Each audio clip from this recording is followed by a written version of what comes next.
Well, we have Kevin Martin in the house. I only Hello. said your last name because it was on the screen. Yeah. And Kevin, Yes. tell us about your background, a little bit about yourself. Okay. Um, so I grew up in a single parent home with my mom and my two siblings here in Pine Bluff.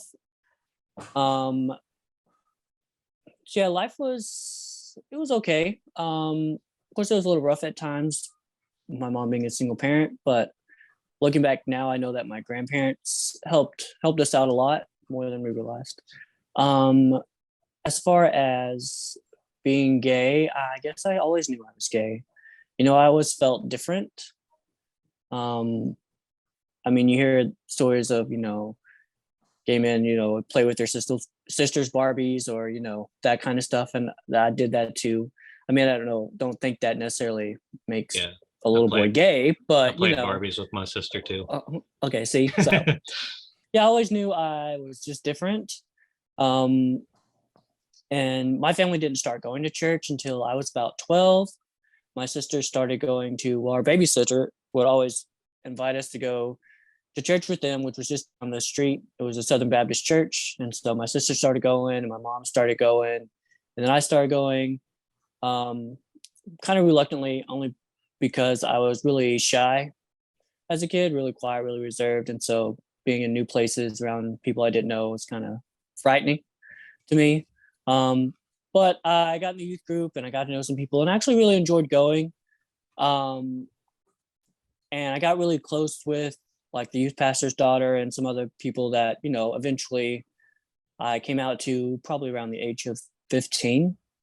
So, and they were cool with it. And I mean, we all kind of, aside from that, were bad kids, so we did other things that, we didn't tell other people about. But I remember our pastor, this was around the time that gay marriage was just starting to get legalized in certain states, and states were talking about it. And I remember my pastor always getting up on the pulpit every Sunday morning, and the first thing he would talk about was how the state's trying to legalize gay marriage and how he would say homosexuals are an abomination to God. And that just really confused me because I really enjoyed going to church and I really was heavily involved in our youth ministry. I did all the outings. I was there every Wednesday. And so I was really confused how once I realized what being gay was and feeling that I was gay, how, I was serving God and giving God all my time, but yet he thought I was an abomination to him, that he didn't love me, like how those two things didn't correlate to me. And so that really, I really started to hate going on Sunday mornings. Just, I didn't want to hear that, and it caused a lot of just confusion in my life. And I eventually started turning to drugs and alcohol because of that. And yeah, I remember just going back and forth with that through my Christianity, my walk with God. I mean, I gave my life to God at 15 at church camp. And, I always pray, God, just take this away from me. Like, what do I need to do kind of thing? And just constantly going back and forth with this struggle and just not understanding why, if I'm, giving my life to God and devoting all this time to him and reading my Bible and praying and doing all the things, why I still struggle with that, why I still would wake up every single day being attracted to men, And it came to a point where I remember at 19, I just had enough. And I remember taking a bunch of pills one night and just praying and sobbing, just angry at God, saying, if you're not going to take this, if you're not going to save me from being gay, then I just want you to take me in my sleep. I no longer want to be here. I'm just tired of dealing with this struggle. And thankfully, I woke up the next day and I remember hearing God's voice telling me that I would share my testimony, so to speak, with people on a stage one day. Then lo and behold, a couple years later, I joined Masters. and I kind of did that, but I told people that God had saved me from being gay, and I just felt like such an imposter every single time we had to do that, knowing very well. I don't know. I don't want to cuss. I don't know if this is a family friendly Say what you need stream to here. say. Okay, knowing damn well that I was still gay. So Master's Commission is an international discipleship program where you spend 3 years of your life that you basically just devote your time to God. You do ministry, you serve, you do a lot of outreach ministries, and you're just in the church learning different aspects of ministry and learning the Bible. I don't know how many, if majority of Master's Commissions do, but we also got a bachelor's degree through West Coast Ministry.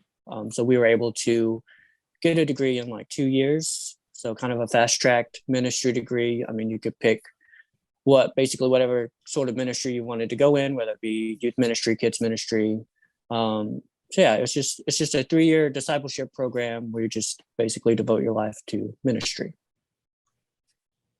I think my first reaction is think about whenever you're speaking about how you just wish that that God would take this away and you wouldn't have to deal with it anymore. And I think that I felt that way a lot in my early life. I had a lot of very tough moments just after Masters that I'm sure you all know about, with people dying all around me, it felt like. Yeah. And I felt like this morning I wrote this down. I really felt like my faith in God would take away my pain and would take away my hurt. And then whenever it didn't happen, I felt like I didn't have enough faith. And I felt like I was a disappointment because I didn't have enough faith. And that made me feel even worse about myself. And because of all these things, I ended up being on the other side of that, getting a divorce because I couldn't bring my mind out of the place where I feel like I should be changing and my faith isn't enough because of these things. So I think it's a very, very insightful. You mentioned that you kept sharing your testimony about being delivered or set free from homosexuality while you were in Masters.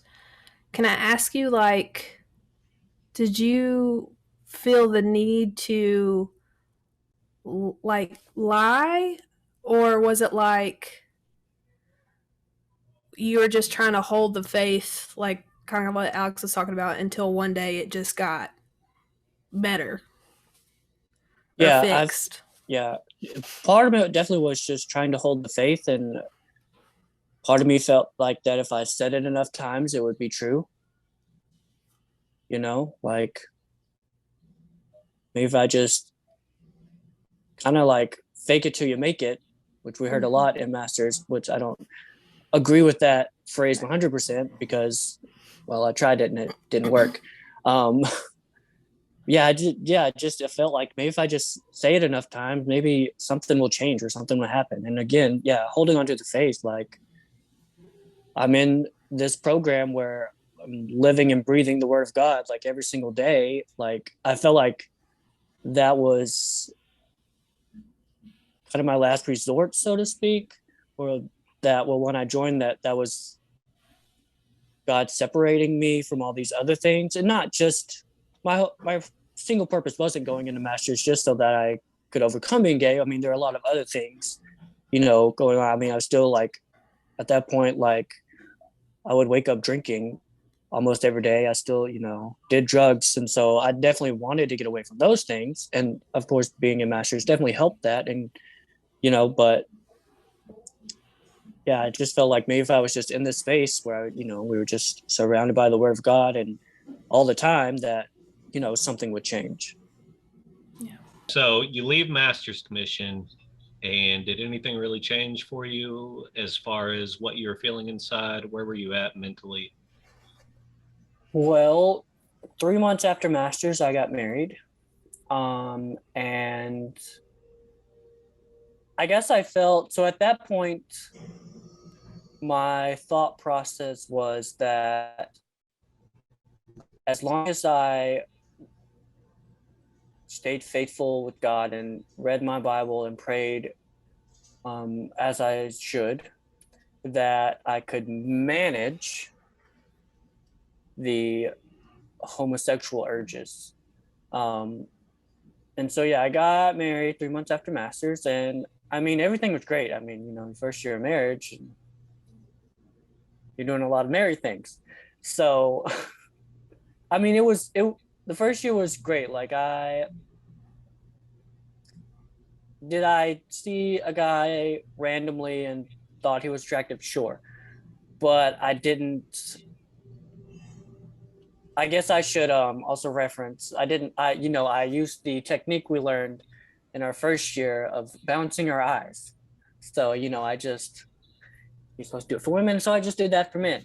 So, yeah, I just tried my best not to allow those thoughts, I guess, to intrude my mind. And I guess I would, suppress those thoughts, whatever you want to say. So yeah, I felt at the time, I felt it was easy to, I hate to say it like this. I felt it was easy to be straight. So once your marriage came to an end for this reason, what kind of reactions did you have from people that you had grown close to as far as your Christianity? The person I thought I could turn to the most and would at least be maybe the most understanding, that I had looked to this person as a spiritual father in my life, especially during those 3 years in the discipleship program. He taught me a lot about the Bible and how to even study the Bible and just about faith in general, and just about reaching out to people and just loving people and meeting people where they are. And so when I told him this, the reaction I got, I sent a text message, and the response I got was that, how fitting, something along the lines of, how fitting that you tell me this when I'm studying about the spirit of Jezebel, and something about how what I just told him correlated to that. And I was kind of like, wow, that's not the response I was expecting. And he pretty much told me that, what do you expect me to say? What do you want me to pat you on your back on the way to hell? On your way to hell is what I got. And so that was a very shocking response to get.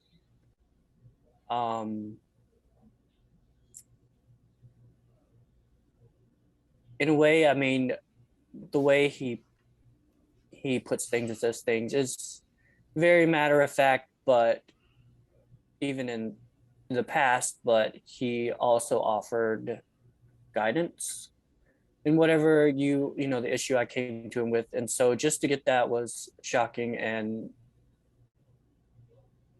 that what he said wasn't what he taught me to be as a Christian, and so, I mean, my response after that was, well, I'm not going to hell, but thanks for your input or something. And I blocked his number after that, because I was shocked, honestly. And that kind of set the tone for me, like, well, I know at that time, like, I know who I can't count on, after I go through this divorce and need help or just someone to talk to. It was hard. Would you find it was easiest to count on? What type of people, if you don't want to say names? It was easiest to count on the people who was with me in that program and walked beside me and saw. Sorry, I'm getting emotional.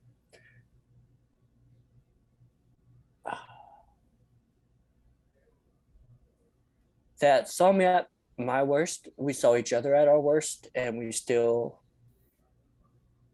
were there for one another and loved each other and walked through those things with each other.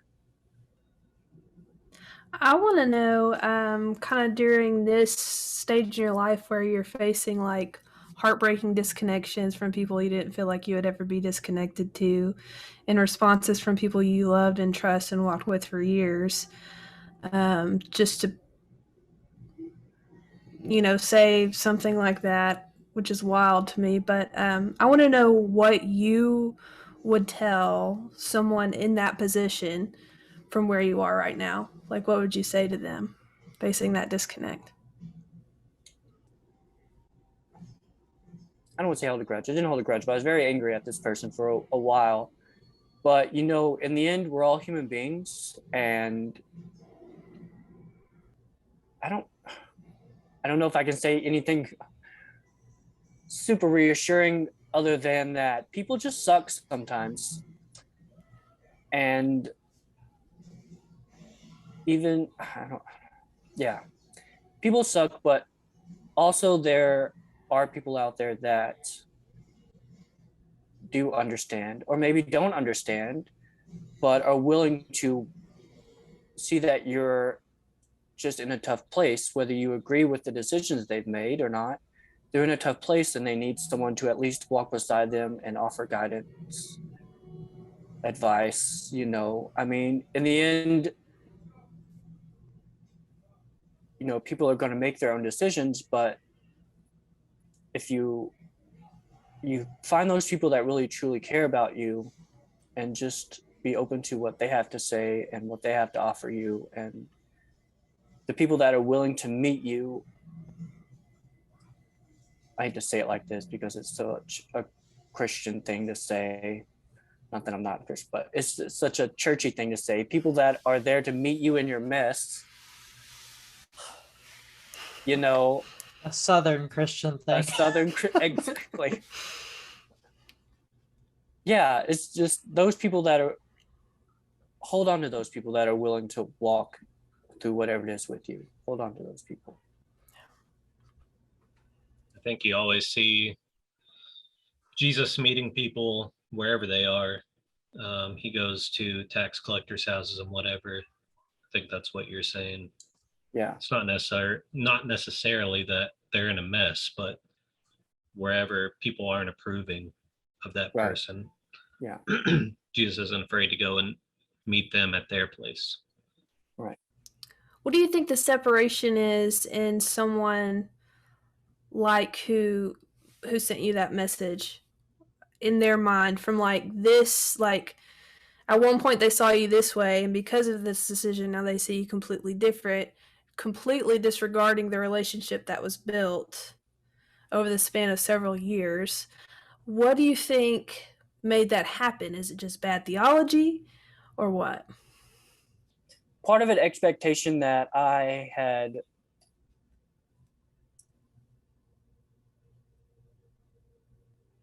gone through the program and done all these things, that I should be able to overcome this thing that is viewed as sin. But at the same time that, I guess trying to look at it from that person's standpoint, maybe it seemed that I had put on a front and just, made myself out to be a liar, like you asked earlier, and I wasn't trying to just lie about it, but my thought processes and what I've learned had changed, and so the biggest lie I told was to myself that I wasn't gay. Yeah, I think a lot of that just has to do with expectation, and maybe it seemed that I had put on a front for whatever reason. I don't know why I would put on a front like that. Because for me personally, I was so open about it. Even when I first joined the program, I remember us guys having a meeting in the conference room and just opening up to each other. And I had known one guy before Masters, we were friends, and so he knew, and so he, challenged me to open up about it, and so I did. And I had no reason to lie and say that I'd overcome it, more than I could just continue to say that, I'm still dealing with this and I still struggle with this, even at the end of Masters, I don't know. I don't know if you'd mentioned this, Kevin, but was the reactions you got to you coming out and getting a divorce, was it like really mixed, or were people more supportive than not? Or For me personally, I haven't told anyone other than the people I'm closest to. I mean, you guys, obviously people are going to find out. My wife moved back, and at the time we were living in Texas, and she moved back to her hometown. And I mean, I know obviously she's went back to MacArthur a few times, but she now goes to a different church there. So I mean, I knew people were going to find out, but I haven't just told people even the reason, other than my closest friends. And part of that just comes from shame of getting a divorce, because it was just so, it's so heavily, I don't want to say push, but it kind of pushed in the church, and especially after the program, it just seemed, everyone was getting married right away, and it just kind of seemed like the right thing to do. But and so yeah, just with divorce in general, whatever the reason, there's just shame in that, especially in the church. And coming out, like, it's like a double whammy for me, I guess, not to take away anything from what my wife is experiencing, having to do with, but just personally, getting divorced and I'm gay. Well, surprise. Especially to the people in the church that know my testimony. I mean, everyone there knew, for 3 years I told them that God had delivered me from being homosexual, and then here I am, and it's like, with my mindset, I know they think I just have backtracked and have fallen back into sin, so to speak. And it's hard, because I know that there's no, even if I had the chance to get to speak with any of those people, it would be difficult to try to get my side or my point of view heard, or even understood, because it's just, this is a sin, period.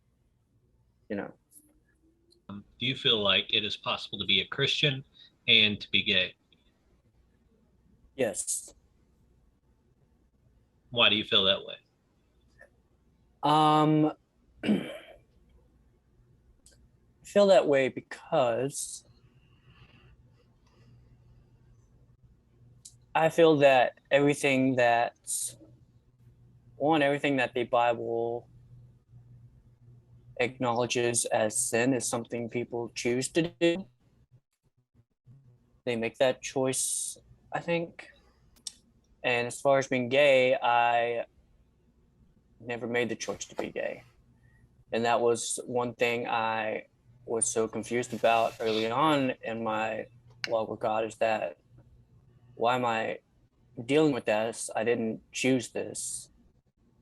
And I prayed so many times for God to make it go away, or, to take it from me, or to turn it off, or whatever it is that he can do, so that I didn't find myself attracted to men. But it wasn't until I just realized that I had to accept it, and either battle it my whole life, And because it's not like a physical thing, it's thoughts. Since accepting that I'm gay, going into really studying the Bible in terms of homosexuality and how it was translated today, and the versions of the Bible that we have now. Let's say the word homosexual, where in the early texts they didn't use that word. Do you feel like the disconnect between more conservative thinking Christians and the homosexual community is more of a lack of understanding, or do you think it's more of a singling out? I think it comes from a mistranslation at the root. Yeah, I mean, yeah, there's a a lack of understanding, but yeah, I think that comes from the modern versions of the Bible we have today being mistranslated. The original root word that we get homosexual from is arsenokoite, which is two words put together, arseno Hebrew, meaning man, and koite meaning bed. And so we see, like in Leviticus, it says a man should not lie with a woman as with a man, or lie with another man as with a woman. And that, so that there are two different things that I've studied and seen. One being that there's a thing called the 1946 Project, where a group of scholars set out to translate the Bible into a modern version, because if I'm not mistaken, I think the only other modern version they had up until that point was the King James version of the Bible. And so they translated, and their translation was the Revised Standard Version. And so these scholars who, people have gone back and looked over their notes and really studied them, because they wanted to, again, understand how the word homosexual got into the Bible in the first place in our modern version of the Bible. And so they realized, like, these scholars were very progressive in their thinking. And so it wasn't a intentional mistranslation, but they put these two words together, arseno and koitai, to mean homosexual. And so once that version of the Bible was released, they actually had, signed a contract that they couldn't revise it or edit it for 10 years. And a young man who was in Bible college, seminary school at that time, had written in and said, "Hey, I think you mistranslated this. This is not what this means." And he really said in his letter, I'm kind of paraphrased, but he said that, if you don't fix this, it's going to really affect the way church views homosexuality. And so they wrote back to him like, you're right, but again, we can't change anything for 10 years. And so in that time, we get the NIV and the KJV and many other versions of the Bible that base their translations off of this version of the Bible that these scholars had written. So that's one thing that I've studied that points to how the term homosexual, as we know it today, was included in the Bible. Another thing is that John the Baptist, actually coined that term. And there's, when we read his books, we find a lot of words that we don't find anywhere else in the Bible. And so he's kind of known for, coining certain terms. But if you follow that ideal, again, it points back to Leviticus, where it says a man shall not lie with a man as he does with a woman. And in other foreign translations of the Bible, where it says a man shall not lie with a boy as with a woman, because back in those times, the times of Leviticus, God was giving the Hebrews all of these rules to follow so that they wouldn't be, so that they could be separated from the pagans of that day. And at that time, it was ritualistic for men to prostitute themselves out, to honor their gods in a way.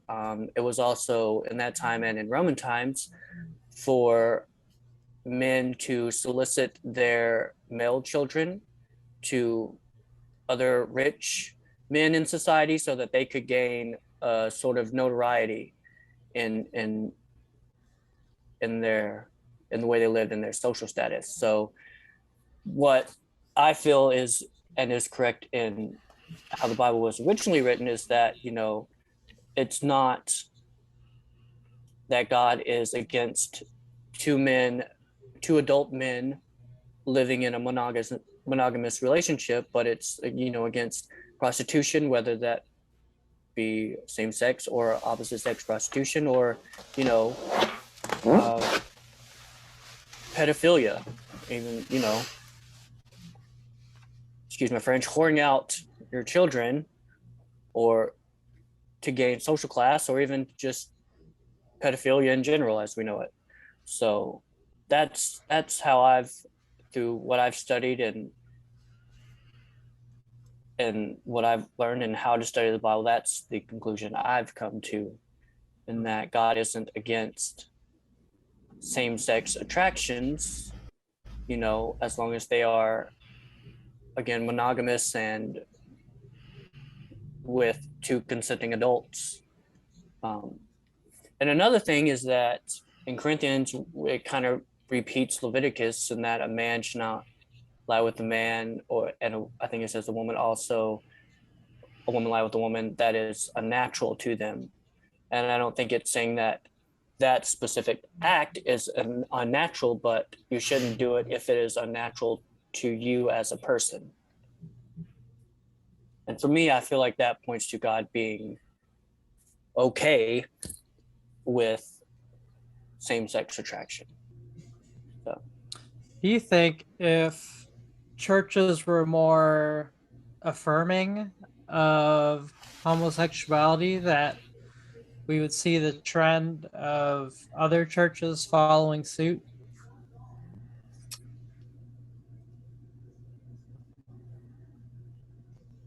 I think so eventually. Of course, there's always pushback, but I think, there have been other things that are way less meaningful that certain churches have started that other churches do. I mean, if you look just the way that we present worship services.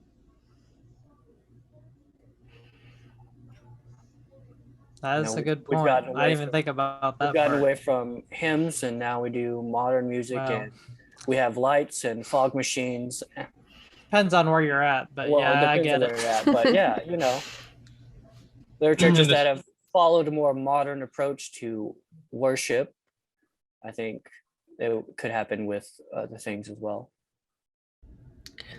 When you researched this and kind of saw that it was a misinterpretation in scripture, was that the moment where you felt like I'm okay, like I'm okay being myself, I'm okay like knowing that God's okay with me, or was it before that and the scriptures just kind of confirmed where you were or affirmed where you were? Does that make sense?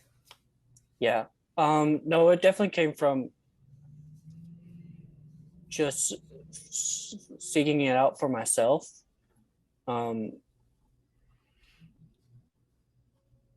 I mean, the moment kind of when it happened was after being diagnosed with cancer. That point in my life just really opened my eyes, that life is just too short to just coast by in whatever you're doing and to really go after your dreams, but also like life is too short to not know, concerning this topic, the answer. And so I really just started studying, and what I was finding, and my prayer at that time was, God, don't let me be led astray by my own thoughts and what I want to be true, but let me, show me what your word really says, and let me know, if I'm on the right path or if I'm on the wrong path. And I felt like God really just reassured me in a sense, but also I knew that this information, even if I just became okay with myself, it had a lot more to do with me, because at the time I was married, I knew that whatever I found out, like, there were hard decisions to be made. And so I just had to figure out what those decisions were going to be, And so it wasn't just like, oh, well, this person on the internet says that, they did this study and say that, the Bible says it's okay to be gay. It's like, okay, well, it's okay to be gay. Yeah, cool. Let me now just be out and proud. But it seriously was a difficult time for me, because I was honestly kind of afraid that what I know now would be true. Again, because I knew that there would be other difficult decisions to be made.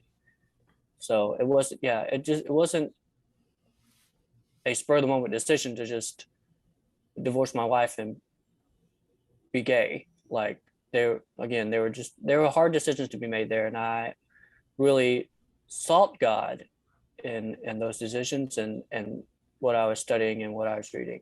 So I know that we talked earlier about divorce, and there have been a million other things that Christians have singled out. But do you think personally that there will be a time whenever this will not be a stigmatized issue in the church?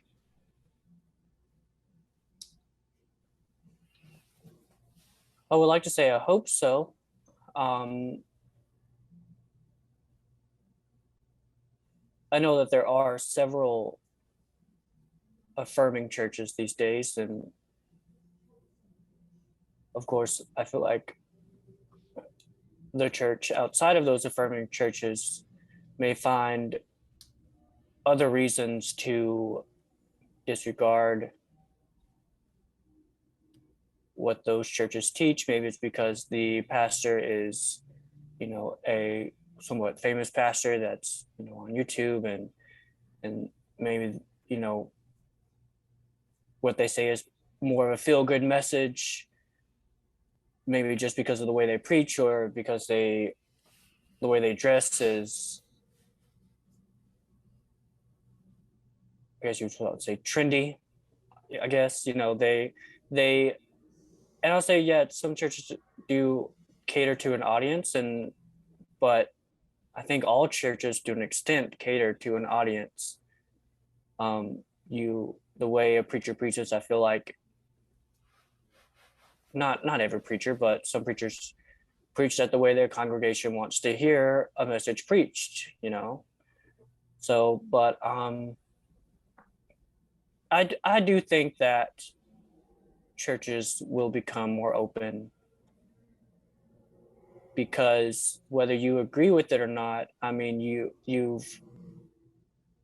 if you say you love people and you want to meet people where they're at, well, then you can't keep disregarding the homosexual community. You want to meet the alcoholics and the drug addicts and the homeless where they're at, but shun away homosexual people just because they love someone of the same sex. Said a lot of good things, Kevin, and I cannot wait for that day when we don't have to have this conversation anymore. Like, Yeah. it's normal. You think about history and just like how blacks were not treated like citizens. They weren't humans to The Bible people. is And used as a whipping post for them. Obey your masters. right. And and yeah, I mean, I hope it happens in this lifetime. I think I'm more hopeful now than I was last year. It hasn't been long, I don't think. I don't know. Anyways, I'm hopeful. And I hope this conversation, one, comforts those who are in your similar situation, and also confirms, or it shows people that are curious about being gay and being a Christian, if that's even possible, that confirms that yes, it is, and we are here to support anyone who decides to, or I guess I shouldn't say decide, but who's living that lifestyle. Yeah, I think even one thing recently, kind of along that line, that we as a church have changed our way of thinking on is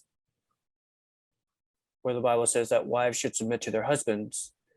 We used to think that should be in every aspect of life and that women don't have a voice, but we've kind of learned that, especially in a marriage, it's an equal partnership, and that it's not just whatever the man says goes, but that it's, it's it needs to be communication. And I mean, just in making any decision in your marriage, it's a mutual thing. And so that, women do have a say.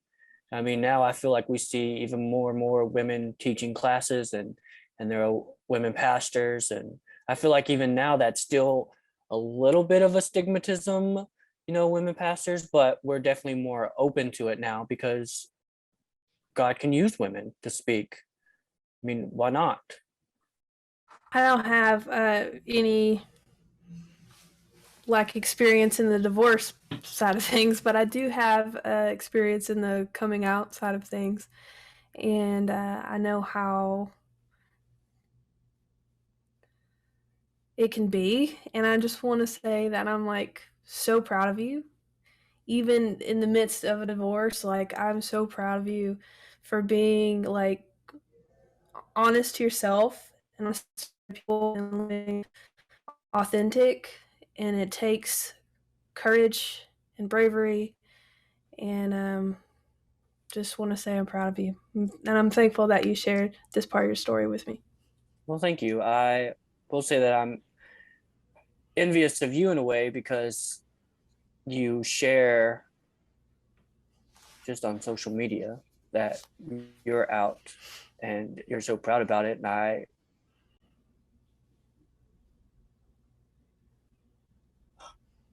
really can't even, I guess, fathom myself doing that as much as I want to, just because, again, it comes from not wanting to disappoint the people that, I cared about or that I've been close to that I know don't agree with it. I mean, I know in reality it doesn't matter. What matters is being happy and being who you are, but it's just those things still cloud my mind a lot in this coming out process. Not So to downplay, sorry, I want to add my little 2 cents to that, but not to downplay what you're going through, but just not, even with me, I'm not, I never came out or anything like that, but I was just my transition from how I view God and all that. I feel like if a lot of people were to find out, they'd label me a heretic.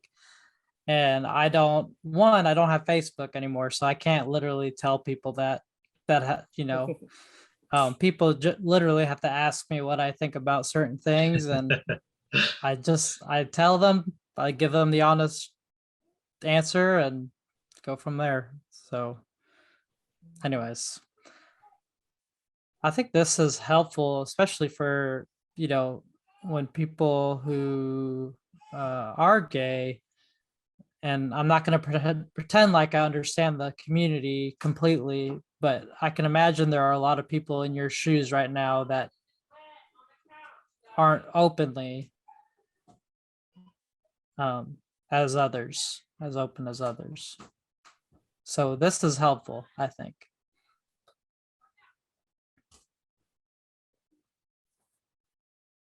Yeah, I think it's just important that we need to have patience with ourselves in these seasons, especially when it comes to something like this, because just give yourself grace, you know what I mean? If I came out a month before I actually did, to my family, to my friends, I would have been like, I don't know. It just would have been the right time. So just having patience with yourself, giving yourself that grace. But I'm really proud of you, Kevin. Like this is huge. Just like getting on here, sharing your heart, talking about this. It's amazing. Yeah. Well, thank you.